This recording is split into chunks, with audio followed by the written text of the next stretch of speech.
We will now hear from the gentleman from Illinois, Mr. Casten, for 3 minutes. Thank you, Chairwoman Lowy and Ranking Member Granger, for providing members with the opportunities to share our thoughts on the fiscal year 21 appropriations bill. I've come to urge funding to address the greatest existential threat to life on Earth, climate change. That includes investing in solutions we know that work and are ready to be deployed, as well as robust funding for our nation's climate change research programs to pave the way for a clean energy future. From increasingly intense storms to sea level rise, from extreme heat to prolonged droughts, the Earth's climate is making its displeasure known, and it comes at an ever-growing cost to us all. In your backyard, it's in my backyard, and there's no debate among anyone who is qualified to debate about the merits of the science. We have to take unparalleled action over the next decade to ensure that the global temperature remains below 1.5 degrees Celsius. The fourth National Climate Assessment concluded we must, quote, act aggressively to adapt to current impacts and mitigate future catastrophes, and confirmed that, quote, without significant global greenhouse gas mitigation and regional adaptation efforts, climate change is expected to cause substantial losses to infrastructure and property and impede the rate of economic growth over this century. In spite of that, the Trump administration has repetitively sought to severely cut or even eliminate climate research programs.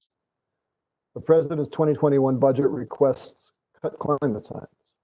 It eliminates the Department of Energy's ARPA-E program, which creates the renewable energy technologies necessary to decarbonize our economy, cuts the EPA's Air and Energy Research Program by 65%, cuts the NOAA Office of Oceanic and Atmospheric Research by 40%.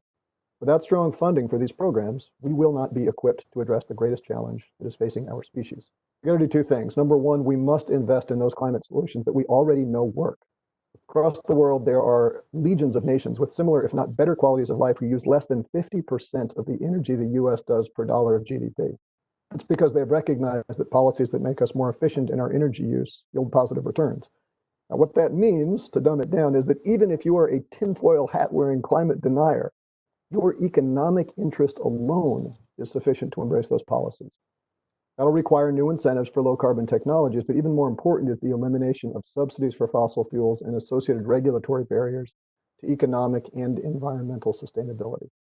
We have the opportunity to green up our federal building and vehicle fleet, and we must invest in our clean energy economy by funding the DOE's Office of Energy Efficiency and Renewable Energy at $2.8 billion for its critical programs.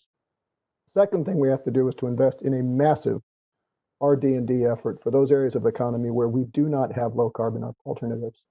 For many industrial products, including steel, concrete, cement, and fertilizer, fossil fuel is used as a chemical rather than fossil energy input. And if we are going to get to a zero net carbon economy, we are going to have to invent wholly new ways to make those materials.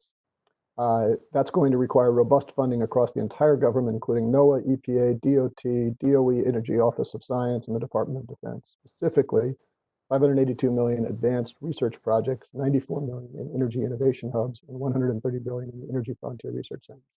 I hope the committee will consider these proposals. I look forward to working with any of you in any way I can.